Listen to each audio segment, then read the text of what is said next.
Sustainability is not the same thing as stability. And the question is whether or not we have the ability to work with those changes and respond to those changes. You think about what's sustainable at one level might not be sustainable at another level. Everybody's trying to grab the sustainable cape, put on the mantle, be super sustainable. We're all in it together, and we should think of ways to help each other as well as help the environment.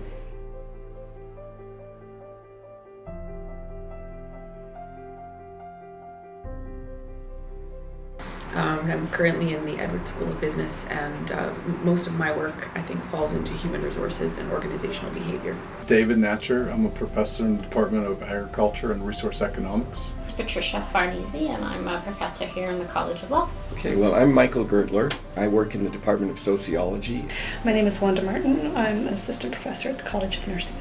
So I'm Marcia McKenzie. I'm a faculty member in the College of Education, and I direct the Sustainability Education Research Institute where we are. So I'm Susan Shantz in Art and Art History, and I teach here in the sculpture area primarily. I'm Monica Popa from Edwards School of Business. I'm teaching marketing. I'm Toddy Steelman. I'm the Executive Director and Professor in the School of Environment and Sustainability.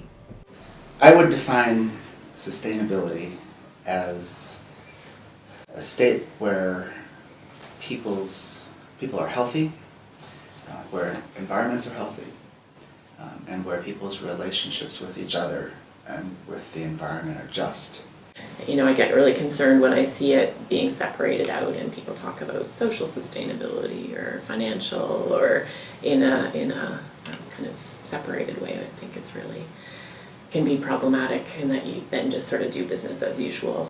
Because I'm a sociologist, I would say getting appropriate relationships between people and the rest is nature.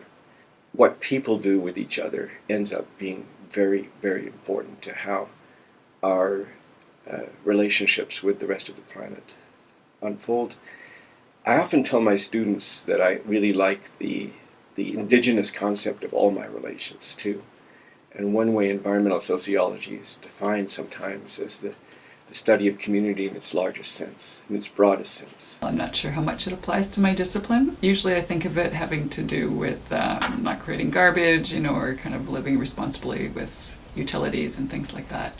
And because I teach in sculpture, which is materially based, I often feel like we end up with a fair bit of garbage, maybe, compared to other disciplines. I'll also say a lot of students like to use found materials. I've always used those in my own work.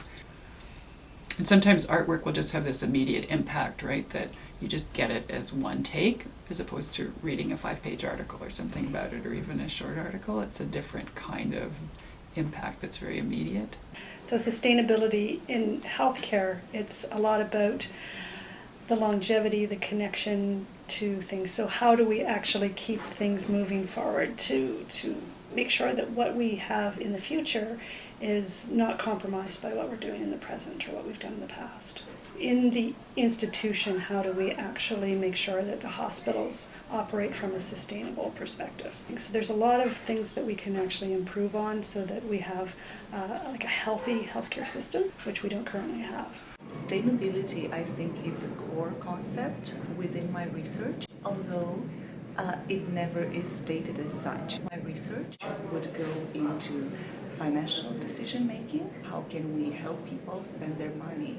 And particularly how to help people who are at the point of just below poverty or on the poverty line sustain their life, including with their own efforts as well as allowing the infrastructure around them to be more encouraging and helping their well-being. If you can create that social infrastructure almost without intending so, you will have people who will care about their environment. I'm interested in social and organizational and institutional innovations that make it easier for us to design sustainability into everything we do.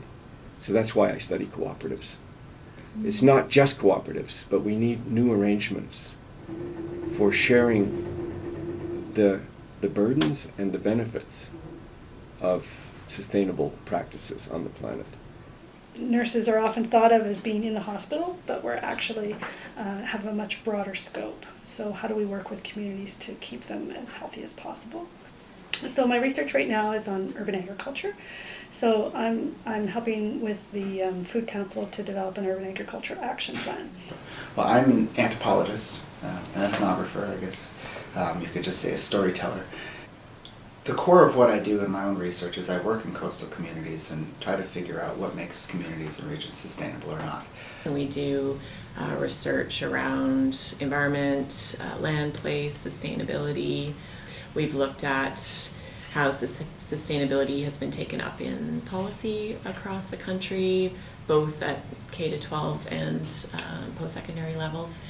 We've run the Digital Media Project out of here, which is working with Indigenous, settler, and newcomer youth around their orientations to place and sustainability. Certainly laws shape how we interact with the natural world. Thinking not just about what law means between relations with people, but whether a law is a good law based on what it actually does to the natural world, I think is something, again, we should be exploring more and more. What are the factors that determine the extent to which either individuals or organizations are acting in a socially responsible manner? And how can we sort of set up the conditions to encourage that kind of behavior? How can we illustrate that it is good business practice if that's the language that we need to use to make that case? And that makes a lot of sense for companies.